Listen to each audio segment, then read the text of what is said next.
What's up guys, so if you have watched my previous video, link right above here, you have known that I have brought 150 to 600mm lens to the Singapore Zoo. So this video is like ASMR to show you what images you can get with a giant size lens at the Singapore Zoo. So without further ado, here is my attempt to become the next National Geographic photographer, or aka Robert Irwin. Just kidding. So here I am, VO lens back again because the audio did not turn on again, and I'm not sure why.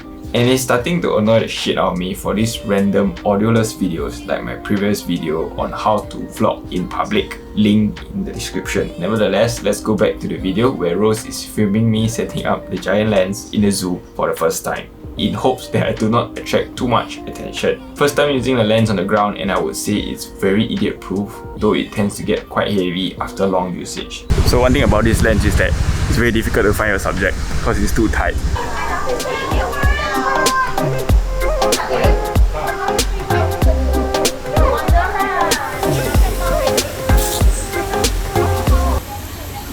Why are you showing us your ass, Lee?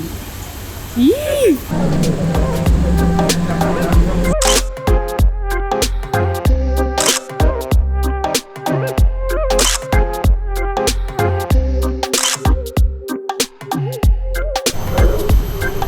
So as you can see from the videos itself, I'm having difficulty controlling the lens and the framing. So moving shots are really difficult to track, so it's best if you have a 3-point contact with your camera and on something stable like a wall or the fence.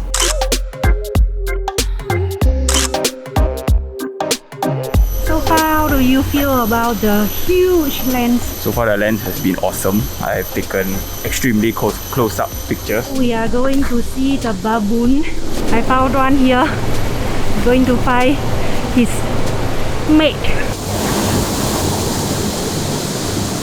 So here I am trying to track the monkeys fighting, and it's all handheld, so therefore it's all very shaky. But some of the shots can be saved using RAW stabilizer. Other rather stable shots that I've shot using the plank or those info board can be saved as well. So the entire shoot itself, I did not use a tripod at all. Actually, towards the end of the shoot, I did saw someone entering the zoo with a tripod, so if you can bring a tripod, just bring lah. Don't be a stupid ass like me lah.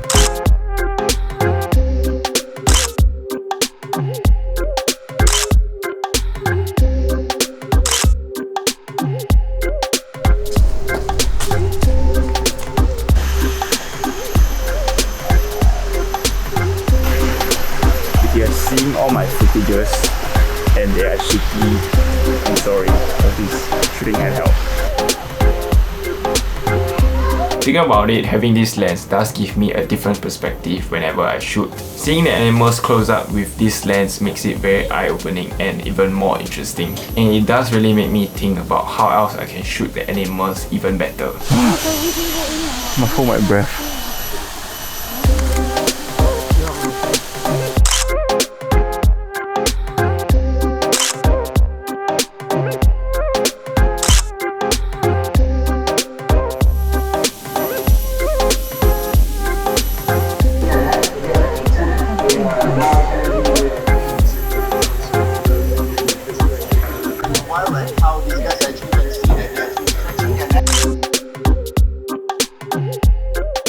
So another thing you want to take note whenever you use this lens, try to use a faster shutter speed of above 1/50 if you are not using tripod and shooting handheld. Because of the lens making the images so close up, even at 1/50 of a second, you can still see motion blur due to your handheld movement. So what I mainly used during this shoot with this lens was a shutter speed of over 1/150 so that it removes the motion blur. Then if you're using a tripod, then you good oh.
tip that you might consider is if you do not want to use your tripod and drag it all around the Singapore Zoo, you can actually use a camera strap to attach it to the lens, because the lens itself provides 2 holes for you to hook your camera strap in. So at the end of the day, I did not use mine because Rose wanted to use the camera strap on the vlogging camera, and then I have to carry the huge ass lens all around the Singapore Zoo handheld.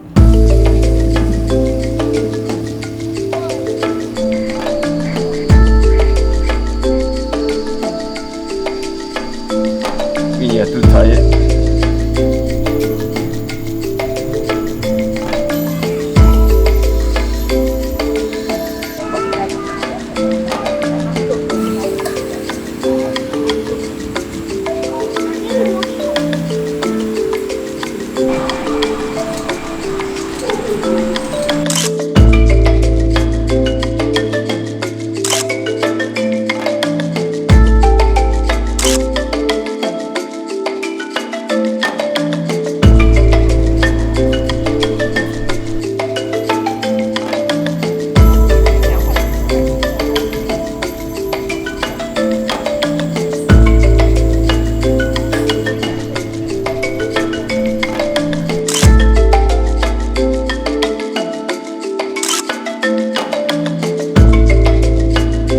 One round of Singapore Zoo and we are exhausted. We're gonna take a 15 minutes break before doing the what? River Wander. River Wander.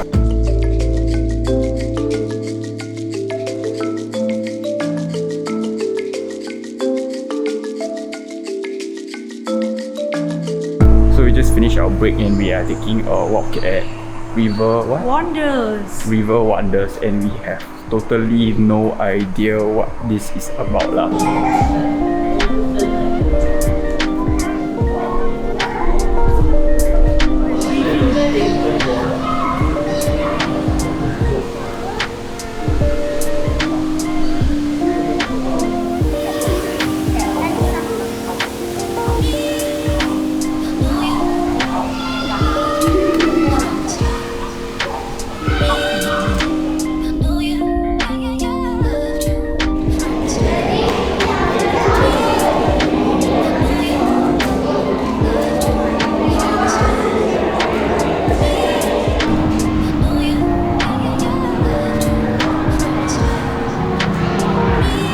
So some issues that I faced during the shoot itself is that the lens itself will shoot an image entirely out of focus even though when I half press the shutter button. So I'm not entirely sure what is the problem. So as you can see from the images around me, they are all blurred. So the solution for this issue for me is what I did was I reset the focus and then everything went back to normal. But it did happen quite a few times, so if you ever plan to rent the lens, do take note of that. So that's about it for the video. I hope you find this video helpful in whether wanting to buy or rent the 150 to 600 Sigma lens or even want to visit the zoo. So overall the lens is rather awesome, but it's a little bit too heavy. So what I would think that I would do is I will opt for the 100 to 400 with the teleconverter. But yes, I hope you do like the images, so if you want to check out more images like this, do check out my Instagram down below. And lastly, welcome to the end of this video. If you like this video, remember to like, share and subscribe, and I'll see you in the next video with a new lens.